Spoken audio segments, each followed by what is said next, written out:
Didik TV KPM. Baiklah, kembali bersama saya Aiman Sufian Azman dalam slot sukses SPM 2022. Pada hari ini kita nak belajar macam mana nak jawab soalan bagi Asy-Syariah. Baik Ustazah, untuk segmen kali ini apakah yang akan Ustazah kongsikan? Okey, terima kasih Aiman. Okey, hari ini kita akan terus masuk kepada soalan yang ketiga seperti mana yang telah saya terangkan sebelum ini. Okey, apakah dia soalan yang ketiga ini? Okey, soalan salis, soalan ketiga. Okey, saya nak sentuh disiplin ilmu yang pertama iaitu berkaitan dengan ta'rif. Dalam Syariah 5402/1 dan khusus untuk mata pelajaran syariah itu sendiri, tak lepas dari kita memperkatakan tentang ta'rif. Jadi untuk ta'rif ini kita akan lihat di sini kalimah pertama sangat penting. Apa maksud kalimah pertama? Kalimah pertama ataupun pernyataan yang pertama itu sangat penting. Andai kata pernyataan pertama itu tidak dijaga, maka kebarangkalian untuk hilang markah itu akan kemungkinannya besarlah, ya. Jadi kena jaga, kesimpulannya kena hafal harfun biharfin ataupun memang 100% ikut skema. Jadi kita lihat contoh soalannya lah. Okey, contoh di sini soal salis, arif al-hibah syara'an.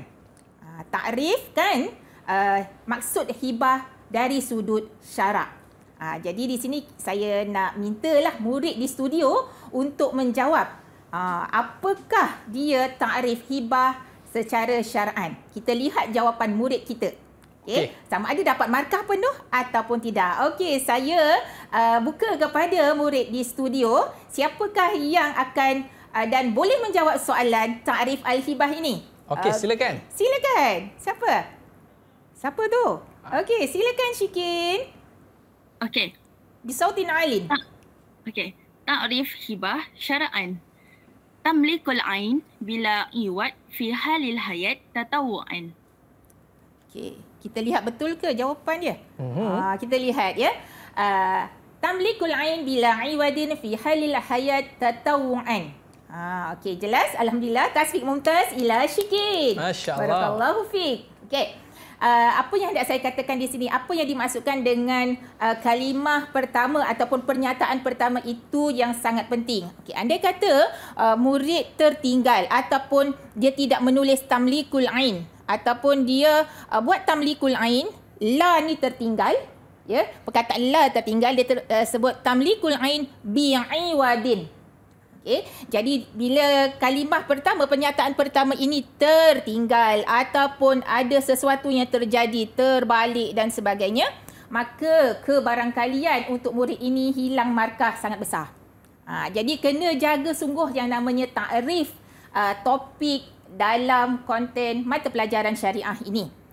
Jadi saya sangat mengesyorkan semua calon SPM pada tahun ini hafallah ta'rif. Hafallah ta'rif daripada tingkatan 4 sampai tingkatan 5 dalam semua bidang. Sebab kita tak tahu kan. Tak ada diskam Ustazah? Tak ada. Memang kena hafal semua? Ya, memang kena hafal ta'rif tu, kena harfun biharfin lah. Macam kita lah, kalau orang tanya nama kita salah, kita marah. Macam betul? Itulah maksud dia. Okey, seterusnya kita lihat berkaitan dengan dalil as-sunnah Al-Quran. Ya, Al-Quran, sunnah dan juga ijma'. Ya, dalam konten mata pelajaran syariah ini kita akan menyentuh ketiga-tiga dalil ini. Okey, dalam SPM bagaimana pula? Okey, kita lihat soalan. Okey, apakah soalan tadi? Ma ad-dalil ala masyru'iyyah al-hibah minal kitab au as-sunnah. Okey, untuk makluman semua calonnya kertas Syariah 5402/1 ini, ya, trend, cakap bahasa Inggeris ya, minta maaf, ataupun analisa semasa, ya, soalan-soalan yang lepas dia tidak akan lari daripada format minal kitab au as-sunnah. Apabila menyebut tentang au, dia merujuk kepada pilihan. Sama ada calon hendak menyatakan jawapan berbentuk dalil minal Quran ataupun dalil minas sunnah, yakni hadis. Jadi bila nampak au tu bukannya kena buat dua-dua. Kena pilih antara dua dalil ini. Jadi apakah jawapannya ni? Okey, silakanlah anak murid kita. Okey. Okey, Hani ke Syikin ataupun Jannah ataupun Marha? Siapa? Okey, silakan. Siapa tu? 1, 2, 3. Tu dah tanya. Okey, nampak Jannah di sana. Angkat tangan dulu. Silakan Jannah. Okey, bismillahirrahmanirrahim. Dalil fi sunnah huwa an Abi Hurairah radhiyallahu anhu kana Nabi sallallahu alaihi wasallam yaqulu ya nisa al-muslimat la tahqiranna jaratu ijaratihi walau firsani syai. Riwayat Bukhari. Jawapan dia ya. Okey, dia pilih dalil minas sunnah di sini. Dalil minas sunnah yakni dalil minal hadis lah. Ya, an Abi Hurairah sampai ke firsina syatin. Okey, untuk dalil minal hadis, okey, andai kata calon ya tidak boleh mengingat penuh hadis ini, okey, cukup sekadar calon menyatakan okey, qalan Nabi sallallahu alaihi wasallam, terus nyatakan matan hadis tersebut. Ya, andai kata dia tak ingatlah an Abi Hurairah ke, an Abi Umamah ke, perawinya, jangan kita letak penulisan ataupun jawapan tersebut jangan dinyatakan perawi tersebut andai kata tidak yakin untuk menyatakannya. Okey, langkah selamat ialah terus nyatakan matan hadis tersebut. Tapi untuk kita menghormati dan memuliakan hadis, kita nyatakanlah di hadapan matan tersebut qalan Nabi sallallahu alaihi wasallam. Jadi betul lah tadi jawapan yang diberi oleh Jannah. Tasfiq Mumtaz ila Jannah. Masya-Allah. Okey, syukran Jannah. Okey, kita terus pergi kepada soalan yang ketiga, iaitu soalan ma al-maksud bil aqidaini fil hibah. Okey, apakah yang dimaksudkan dengan kalimah ataupun istilah hibah ya? Okey, maksud bagi kalimah al-aqidani dalam tajuk hibah ini adalah okey, al-wahib wal mauhub. Dah nampak lah kat situ soalan jawapannya kan. Jadi cuma saya nak cerita kat sini sebab apabila sebut kalimah al-aqidani dalam bab muamalat soalan 3 ini, kebiasaannya calon dia tidak hafal ataupun dia keliru antara tajuk-tajuk dalam fiqh muamalat ni. Jadi di sini saya menyatakanlah secara ringkas dalam bentuk jadual ya, sebab dalam fiqh muamalat tingkatan 4 ini kita ada tajuk bai', ijarah, hibah, i'arah, wasiat dan juga wakaf yang dinyatakan secara khusus apakah dia yang dimaksudkan dengan al-aqidani. Untuk tingkatan 5 kita ada tajuk kafalah, kita ada tajuk ar-rahnu, kita ada tajuk syarikat, kita ada tajuk mudharabah. Namun begitu, dalam tajuk tingkatan 5 fiqh muamalat ini hanya ada satu tajuk sahaja yang menyatakan secara khusus berkaitan dengan istilah al-aqidani, iaitu tajuk ar-rahnu. Okey, jadi seterusnya kita lihat apakah dia al-aqidani dalam al-bai', iaitu terdiri daripada mushtari, al-bai' wal mushtari. Apa dia bai'? Penjual, ya, mushtari pembeli, ijarah al-muajjir dan mustajir, orang yang menyewa dan orang yang meminta sewa. Hibah mauhub lahu al-wahib, al-i'arah musta'ir al-mu'ir, al-wasiyat al-musalahu al-musi, al-waqaf al-mawquf alaihi al-waqif, ar-rahnu murtahin war-rahin. Jadi semua calon perlu kuasai apakah yang dimaksudkan dengan al-aqidani. Apa maksud al-aqidani? Dua orang yang berakad dalam muamalat tersebut, dia ada istilahnya yang tersendiri yang perlu dikuasai oleh semua calon SPM. Kalau tak kuasai, anda kata keluar soalan seperti tadi, jadi khuatir tidak dapat jawab sebab markahnya di sana adalah 2 markah. Jadi 2 markah tu pun sangat berharga. Betul. Jadi dia melibatkan perubahan grade. Kalau tak kuasai, nampak macam, alah, biasalah, sikit je 2 markah kot. Jangan. 2 markah itu sangat berharga.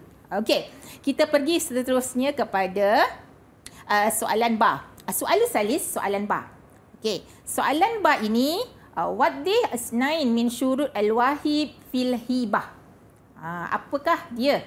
Bila sebut kalimah waddih, soalan bentuk kata kerja waddih, yakni jelaskan ataupun bayin, jelaskan, terangkan, dan markahnya pun 4 markah. Ya. Jadi kat sini semua calon perlu berhati-hati sebab dia memerlukan kepada fakta dan huraian. Fakta dan huraian. Jadi saya minta salah seorang daripada murid saya di studio ini untuk membacakan, untuk menyatakan apakah dia jawapan. Jawapan dah ada. Saya nak juga dengar. Okey, salah seorang daripada murid kita yang lain. Mungkin Marha. Silakan Marha.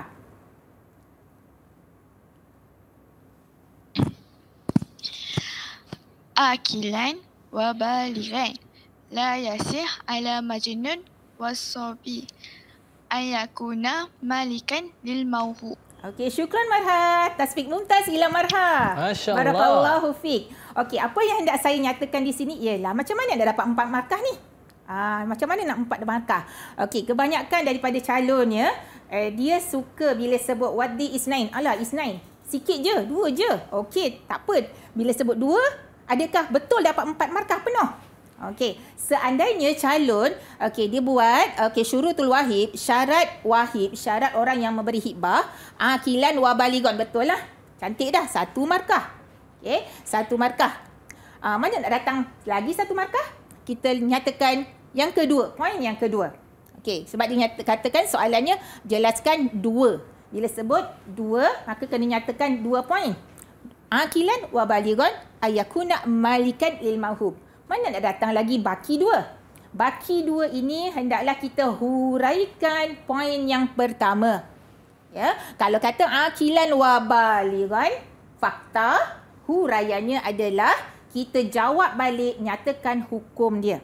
Andai katalah wahib tu, seorang wahib itu gila ataupun seorang kanak-kanak, apakah hukumnya? Itu adalah huraian ataupun penceritaan ataupun penjelasan untuk kita nyatakan poin tersebut macam mana untuk menghuraikannya. Jadi salah satu caranya ialah nyatakan hukum seandainya dia sebaliknya daripada poin tersebut. Kalau poinnya kata dia adalah berakal, bagaimana pula hukumnya hibah tersebut jika melibatkan orang gila? Jadi huraiannya tidak sah wahib ataupun orang yang memberi hibah itu adalah di kalangan orang gila dan juga kanak-kanak. Begitu juga poin yang kedua. Andai kata calon hanya menjawab ayakuna malik, sebab ayakuna malik ini adalah poin ataupun fakta. Okey, mana huraiannya? Kena hurai lagi, jelaskan lagi, iaitu lil mauhub. Jadi kat situ dia dah dapat markah penuh, iaitu 4 markah. Jadi jelas kat sini, kena semua calon kena nyatakan dan kena fahamkan kata kerja untuk soalan yang dinyatakan. Berhati-hati dengan kata kerja wadih, bayin dan markahnya 4 markah. Jadi perlulah berhati-hati dan tengok betul-betul soalan yang dinyatakan. Jangan biarkan markah hilang begitu saja. Okey, kita lihat apakah dia tips. Saya nak bagi sikit tips ni, Aiman. Ya, Ustazah. Nak bagi calon tersebut tidak rasa macam banyaknya nak kena hafal. Kan daripada tingkatan 4, tingkatan 5, banyak sangat al-aqidah ni, banyak sangat syurut yang hendak dihafal ataupun syarat 2 orang yang berakad yang hendak dihafal ni. Jadi tips di sini, apabila kita sebut ya calon-calon di studio dan calon SPM di studio dan juga di luar sana, apabila kita menyebut berkaitan dengan al-aqidah ini adalah melibatkan 2 orang yang berakad. Ya, 2 orang yang berakad. Apabila sebut orang, dia melibatkan otak, Aiman. Bila sebut otak, kita bermuamalat mestilah melibatkan otak yang waras dan seorang itu mestilah seorang yang baligh, yang tahu menilai muamalat itu berkaitan dengan apa. Jadi poin pertama, ya, ini juga berada dalam buku teks pelajar kita, iaitu ar-rusydu. Ar-rusydu bermakna at-taklif. At-taklif bermakna al-bulugh wal-aqli. Al-aqli wal-bulugh, al-bulugh wal-aqli bermakna ahliyatut tabarruk dan seterusnya. Maknanya kalau poin pertama kita sebut ar-rusydu, katakanlah ya calon tak mampu untuk menjawab ataupun dia teringat ataupun dia lupa, bukan teringat ya, dia terlupa kalimah akil wa baligh, dia boleh guna kalimah ar-rusydu. Walaupun dalam ar-rusydu dalam buku teks dia tidak ada kalimah ar-rusydu bagi tajuk itu. Sebab maksudnya sama. Dah dapat dah 1 poin. Okey, yang kedua, bila melibatkan manusia juga, insan juga, dia melibatkan hati dan emosi. Bila melibatkan hati dan emosi, dia melibatkan redha. Apa maksud redha? Redha bermakna al-ikhtiyar. Ikhtiyar ni maknanya tiada paksaan. Jadi agak mudah kalau kita setting ataupun kita simpan dalam minda kita, minda calon, bahawa kalau namanya syurut al-aqidah ni mesti melibatkan otak yang waras, apa dia kalimah yang perlu dipegang, dan juga melibatkan emosi hati, iaitu perlu melibatkan redha, saling meredai. Jadi dia agak mudahlah untuk mengingat. Tidak ada istilah untuk tidak boleh menjawab soalan syurutul al-aqidah ni. Okey, kita lihat seterusnya. Fakta huraian, ini contoh tadilah yang saya sebut tadi. Ya, kalau kalimah itu berkaitan dengan al-aqidah ni dan melibatkan syurut, jadi dia akan melibatkan juga otak dan juga emosi. Kita lihat rusydu. Dia punya huraiannya melibatkan hukum. Ya, saya ulang semula, melibatkan hukum. Apakah dia hukum apabila tidak seperti apa yang telah dinyatakan sebagai poin? Okey, kita lihat seterusnya. Jim 1 dalil tadi sudah. Okey, sudah sentuhlah tentang dalil. Jadi kita lihat terus kepada Jim 2. Okey, Jim 2 ini adalah uzkur arba'ah min arkanil kafalah. Uzkur arba'ah min arkanil kafalah. Okey, dipersilakan. Ada 4 markah tu di sana, anak murid kita. Okey. Okey, silakan. Siapa? Silakan. Ada? Tak ada? Okey, saya sebut. Okey, silakan Hani. Arkanil kafalah. Al-kafil, makful lahu, makful anhu, makful bihi. Okey. Betul ya? Ada 5 betul? Ada 5? Okey, syukran jazilan Hani. Tasbih mumtaz ila Hani. Ya. Kalau kalimah di sini kata kerjanya adalah uzkur, dia memberi maksud sebutkan. Bila sebutkan secara ringkas sahajalah, tidak perlu kepada huraian. Okey, seterusnya kita lihat juga dalam kertas kertas 5402/1 syariah, dia akan ada juga dinyatakan gambar ataupun sebarang pernyataan untuk merangsang murid agar dapat menjawab. Okey, contoh di sini adalah waddih syurutul kafil. Daripada tajuk yang samalah, tajuk tadi kafalah ya. Jadi bila sebut syurut, seperti mana yang saya sebut tadi, syurutul kafil, dia kena kenal pastilah kafil tu siapa? Al-Aqidani kan. Saya dah bagi tips tadi, kalau nak sebut Al-Aqidani, nak bagi jawapan berkaitan dengan syarat Al-Aqidani, apakah syaratnya? Tadilah ya, ada yang sebut ayakuna ahlal litabaru, al-aqlu, al-bulug, al-rusydu. Jadi huraiannya saya nyatakan sekali lagi, tipsnya hendaklah mengambil hukum seandainya melibatkan situasi sebaliknya daripada poin yang dinyatakan sebagai jawapan. Okey, kita lihat dal 1. Ini juga sebahagian daripada soalan kebat. Soalan yang menjerat ya, kadang-kadang menjerat ya, menjerat siapa? Menjerat calon kita. Kalau calon tidak mampu untuk faham masalah yang diberi, dia tidak mampu untuk memberikan hukum dan juga sebab kepada hukum tersebut. Okey, contoh soalan yang diberi adalah qala rajul ana kafil laka in jaa Zaid minas safar. Ya, aku akan menjamin engkau jika Zaid pulang daripada permusafiran. Jadi apakah hukumnya? Okey, silakan anak murid kita. Siapa nak jawab hukum ni? Okey, hukum silakan. dan juga sebab. Okey, silakan. Naam, ya Jannah. Bismillahirrahmanirrahim. Hukum fi masail huwa la yasih bi anna syurutus siwa kifala adamun ta'liq. Ya, syukran jazilan Jannah. Tasbih mumtaz ila Jannah. Masya-Allah. Ya, bila melibatkan syurut, ya, syurut ni adalah syarat. Syarat apa? Melibatkan syarat sighah, syarat ijab qabul. Dia melibatkan terikat dengan syarat, maka hukum muamalat tersebut kebiasaannya dan semestinya tidak sah. Ya, syarat apabila melibatkan syarat, ya, satu ijab dan qabul itu melibatkan syarat, terikat dengan apa-apa sahaja berkaitan dengan waktu, disandarkan dengan waktu, dia tidak membawa hukum sah. Dia mesti la yasih. Kena faham situasi di sana ya, calon-calon semua. Dan elahnya ambil daripada syurut tersebut. Kalau dia melibatkan sirah, ambil elahnya daripada syarat sirah. Ya. Kalaulah hukum tersebut tidak sah, kenapa tidak sah? Jadi kita lihat dan nyatakannya berdasarkan kepada pembelajaran kita yang kita dah tahu, iaitu syarat sirah tu apa. Kalau melanggar syarat sirah, maka tidak sahlah hukumnya. Jadi kena perhatikan dan tahu tentang situasi masalah yang dinyatakan dalam soalan berbentuk seperti ini. Okey, seterusnya. Okey, dah nampaknya soalan ketiga kita dah habis. Jadi saya harap ya calon-calon dapat memahami dan dapat menguasai untuk tajuk 3 ini melibatkan bidang fiqh muamalat. Itu dia. Baiklah. Banyak tips Ustazah bagi pada kita. Tinggal lagi kita ni nak buat latihan ataupun tidak je kan. Okey, baik para penonton. Banyak lagi yang akan Ustazah kongsikan. Jangan ke mana-mana. Kembali selepas ini. Sukses SPM 2022. Didik TV KPM